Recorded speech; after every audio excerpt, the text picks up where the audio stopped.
कहां, कैसे, किन हथियारों से और किस लेवल पर ईरान पर इजराइल हमला करेगा?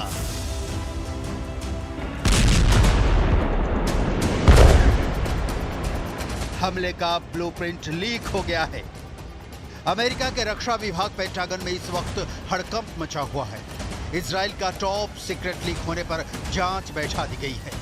15 और 16 अक्टूबर की तारीख वाले ये दस्तावेज ईरान से जुड़े एक Telegram account middle east Spectator पर प्रकाशित किए गए थे। इन दस्तावेजों में कथित तौर पर ईरान पर संभावित हमले के लिए इजराइल की तैयारियों की जानकारी दी गई है। लीक दस्तावेजों की डिटेल देखिए। दस्तावेज नंबर 1, लीक हुए डॉक्यूमेंट से एक का शीर्षक है इजराइल एयरफोर्स की ईरान पर हमले की तैयारी। दस्तावेज नंबर 2, जिसमें इजराइल के गोला बारूद को इधर उधर ले जाने की जानकारी है। दस्तावेज नंबर 3, इसमें हवा से सतह पर मार करने वाली मिसाइलों से जुड़ी इजरायली वायुसेना के अभ्यासों की रूपरेखा दी गई है। दस्तावेज नंबर 4, जो इजराइल के पास परमाणु हथियार होने का संकेत देता है। इन दस्तावेजों को टॉप सीक्रेट के रूप में चिन्हित किया गया है। उन पर ऐसे निशान हैं जो बताते हैं कि इन्हें केवल अमेरिका और उसके 5 आइज सहयोगियों के पास ही होना चाहिए। 5 आइज में अमेरिका, ऑस्ट्रेलिया, कनाडा, न्यूजीलैंड और ब्रिटेन शामिल हैं। लीक दस्तावेजों में अमेरिका की satellite national geospatial intelligence agency यानी एनजीए की कुछ ऐसी तस्वीरें हैं जिसमें इजराइल की सेना की तैयारियों को देखकर लगता है कि वो बड़ी कार्रवाई करने के मूड में है। अमेरिका की इन्वेस्टिगेटिंग एजेंसी FBI जांच कर रही है कि कथित पेंटागन दस्तावेज तक पहुंच किसकी थी। इजराइल सेना के प्लान की रिपोर्ट टेलीग्राम पर लीक होने के बाद ईरान समेत पूरी दुनिया में चिंता बढ़ गई है। इजराइल की सेना पहले ही कह चुकी है कि उसने ईरान पर हमले की तैयारी पूरी कर ली है और उसे बस नेतन्याहू के इशारे का इंतजार है। उधर मिडिल ईस्ट स्पेक्टेटर ने भी दावा किया है कि इजराइल की सेना ईरान पर हमले के लिए पूरी तरह तैयार है। उसका तो यह भी दावा है कि ईरान पर हमले के बाद उसके प्रॉक्सीज द्वारा इजराइल पर जवाबी हमले से निपटने की भी इजरायली सेना ने पूरी तैयारी कर रखी है। Middle east Spectator Telegram channel ने दावा किया है कि 8 से 16 अक्टूबर तक इजराइल की 3 सेनाओं ने हमले की फाइनल डील की है। 15 अक्टूबर तक अवाक्स विमानों और लड़ाकू जेट विमानों के साथ डील की गई है। डील में बैलिस्टिक मिसाइल और ड्रोन्स को भी शामिल किया गया है। इसके अलावा हमले के लिए 40 ISO-2 रॉक्स मिसाइलें तैयार की गई हैं। हवाई हमलों के अलावा जमीनी हमले की भी तैयारी की जा रही है। Air refuelling, aerial support, search and rescue के साथ साथ KC-707 टैंकर्स, गल्फ स्ट्रीम विमान ऑपरेशन के लिए तैयार हैं। साथ ही प्रॉक्सी के पलटवार से बचने के लिए स्पेशल फोर्स तैयार की गई है। ईरान पर इजराइल के हमले का ब्लूप्रिंट उस वक्त लीक हुआ है जब प्रधानमंत्री बेंयामिन नेतन्याहू के घर पर ड्रोन से हमला हुआ है, जिसे लेकर इजराइल ने ईरान पर आरोप लगाया है, जबकि ईरान ने आरोपों को सिरे से खारिज कर दिया है। इजराइल इसके पहले से 1 अक्टूबर को ईरान के मिसाइल हमले के खिलाफ जवाबी हमले की तैयारी कर रहा है। ईरान पर हमले का प्लान लीक होने के बाद इससे इजराइल का भड़कना तय है।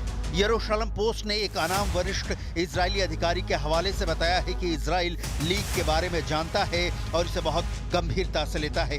हमले का प्लान लीक और डिटेल दिखाने के पहले 2 लाइनों में इसका सारांश ये है कि इजराइल का टारगेट क्लियर है, अब सिर्फ वक्त का इंतजार है।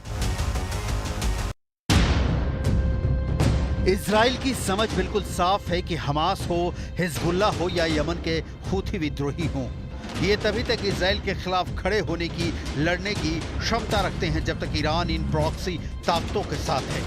ईरान ने भी अपनी ओर से एकदम साफ कर दिया है। हिजबुल्लाह चीफ हसन नसरल्लाह के मारे जाने के बाद जिस तरीके से ईरान ने इजराइल पर 200 मिसाइलें बरसाई, वो इसी बात का उदाहरण है। लिहाजा ईरान को सबक सिखाने की इजराइल ठान चुका है।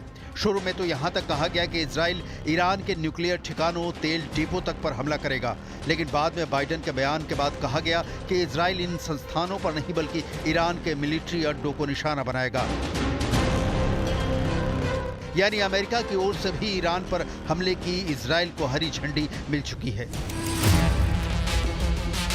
लिहाजा अब उस वक्त का इंतजार है कि इजराइल कब करेगा ईरान पर हमला। ईरान ने इजराइल के हमले से बचने की तैयारी पूरी कर ली है। ईरान ने अपने सैन्य और न्यूक्लियर प्रतिष्ठानों पर मिसाइल डिफेंस सिस्टम तैनात कर दिया है।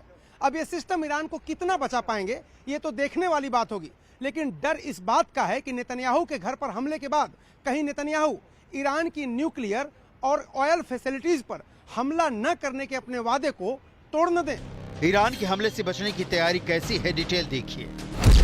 इसमें रूस में बना S-300, SA-22, ईरान मेड खुर्दाद 15, बावर 373 सिस्टम जैसे आधुनिक सिस्टम शामिल हैं। इन एयर डिफेंस सिस्टम की मदद से ईरान का हवाई क्षेत्र बेहद सुरक्षित माना जाता है, जिससे इजराइल के लिए हवाई हमला करना बहुत बड़ा चैलेंज है।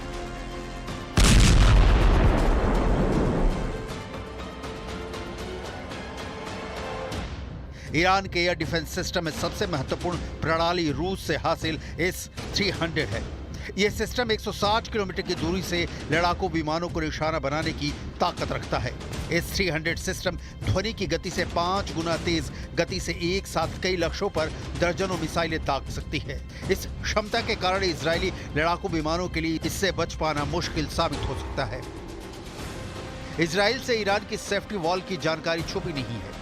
यही वजह है कि इजराइल ईरान के एयर डिफेंस सिस्टम की सटीक जानकारी का पता लगा रहा है, जिससे लड़ाकू विमान उनकी सीमा से बाहर रहकर हमला कर सकें। ईरान के पास दूसरा तगड़ा सिस्टम है SA-22 सिस्टम, जिसकी हाई मोबिलिटी इसे और भी खतरनाक बनाती है। ये सिस्टम ट्रकों पर लगाया जाता है, जिससे इसे कहीं भी तैनात करना आसान हो जाता है। ये 40,000 फीट की ऊंचाई पर उड़ रहे विमानों को मार गिराने की ताकत रखता है।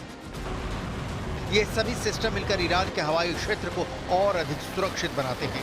ईरान के पास F-35 जैसे अत्याधुनिक स्टील्थ फाइटर जेट हैं, जो ईरान के रेडार सिस्टम से बचने में सक्षम हो सकते हैं, क्योंकि जैसे ही ये विमान बड़े बमों के साथ उड़ते हैं, उनकी संरचना बदल जाती है और उन्हें रेडार पर पहचानना मुश्किल होता है। हालांकि ये भी तथ्य है कि ईरान के पास आधुनिक लड़ाकू विमानों की भारी कमी है। ईरान के ज्यादातर लड़ाकू विमान 40 साल पुराने हैं और इनमें इजराइल के अत्याधुनिक विमानों का सामना करने की क्षमता नहीं है। यही कारण है कि ईरान ने रूस से S-400 सिस्टम हासिल करने की कोशिशें तेज कर दी हैं। लिहाजा अब देखना यह है कि इजराइल की योजना ईरान की सुरक्षा में सेंध लगाने में कामयाब होती है या नहीं। बेन्यामिन नेतन्याहू ने एक वीडियो जारी किया है, जिसमें वो सीधे सीधे हमास को नेस्तनाबूद करने की धमकी दे रहे हैं और दावा किया है कि जल्द ही गाजा से इजरायली बंधकों को आजाद करा देंगे। Prime Minister, how is it going? Well, 2 days ago we took out Yahya Sinwar, the terrorist mastermind whose goons beheaded our men, raped our women, burnt babies alive. We took him out, and we're continuing our battle with Iran's other terrorist proxies. We're going to win this war. So will something deter you? No. Netanyahu की इस धमकी के बाद से ही Israel की सेना action में आ गई है। इजराइल के हर दुश्मन के ठिकानों को ध्वस्त करने के लिए मिसाइलें सेट कर दी गई हैं। ईरान से लेकर लेबनान, गाजा पट्टी, Iraq, West Bank, Syria, Yemen तक उसके जितने भी दुश्मन हैं, सब रेडार पर आ गए हैं। खास बात यह है कि इन इजराइल के दुश्मनों का बॉस तेहरान है, इसलिए IDF तेहरान को टारगेट नंबर 1 पर रखती है, ताकि उसके सभी दुश्मनों की ताकत खत्म हो जाए। लेबनान से आई हमले की ये तस्वीरें इस बात की तस्दीक कर रही हैं कि इजराइल ने बदला लेना शुरू कर दिया है। बैरूत के दाहिया में इजराइल की सेना ने बड़ा हमला किया है। इस हमले में हिजबुल्लाह के इंटेलिजेंस हेडक्वार्टर और वेपन स्टोरेज फैसिलिटी को निशाना बनाया गया। इजराइल की सेना ने हमले का वीडियो भी जारी किया। नेतन्याहू के घर पर हमले की कोशिश हिजबुल्लाह के अंत के ताबूत की आखिरी कील साबित हो सकती है।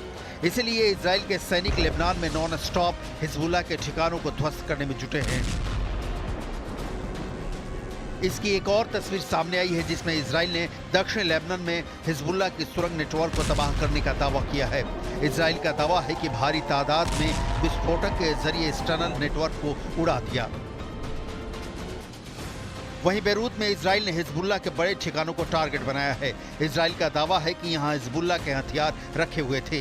पे मुझे ये कह रहे हैं कि ड्रोन की बहुत तेज़ आवाज़ आ रही है और यहाँ पे खतरा हो सकता है, यहाँ से मुझे निकलना पड़ेगा क्योंकि यहाँ इर्द गिर्द कोई भी नहीं है और यहाँ पे अभी लग रहा है कि शायद इस इलाके में फिर से बमबारी होगी, फिर से यहाँ पे जो है रॉकेट्स और मिसाइल्स गिराए जाएंगे या जो यहाँ पे ड्रोन घूम रहे हैं इस वक्त। बहुत तेज़ आवाज़ आ रही है मुझे यहाँ से, लेकिन मैं आपको फिर से दिखाने की कोशिश करूँगा कि यहाँ पे आपको अगर कोई दिखता है न्यूज़ 18 इंडिया की टीम दिख रही है जो रियल ग्राउंड ज़ीरो से आपको ये तबाही दिखा रहा है। यहाँ पर शायद ही मीडिया की कोई टीम पहुँची होगी। इन खंडरात के बीच में चलना भी कोई आसान काम नहीं है। इजराइल ईरान पर हमले की जल्दी नहीं कर रहा है तो उसका कारण है हिजबुल्लाह और हमास। इजराइल इस कोशिश में जुटा है कि देश को हिजबुल्लाह की ओर से होने वाले हमले के लिए सुरक्षित कर लिया जाए, क्योंकि हमास के पास अब ऐसा बड़ा कुछ भी नहीं बचा जिससे वो इजराइल के लिए खतरा पैदा कर सके। लेकिन हिजबुल्लाह के पास हथियार अभी बहुत हैं और ड्रोन हमलों ने ये साबित कर दिया है कि नसरल्लाह के मारे जाने के बावजूद, सारे टॉप कमांडरों की मौत के बावजूद हिजबुल्लाह अभी खत्म नहीं हो गया है। घर को पूरी तरह सुरक्षित करने के पहले ईरान पर अटैक इजराइल के लिए भारी पड़ सकता है। लिहाजा इंतजार कीजिए, क्योंकि इजराइल का इतिहास कहता है कि ईरान को नेतन्याहू छोड़ेंगे नहीं, लेकिन हमला कब करेंगे ये भी नहीं बताएंगे। खासकर अब अमेरिका को तो बिल्कुल नहीं। जब युद्ध का प्लान ही लीक हो जाए तो जीत नहीं हार पक्की होती है।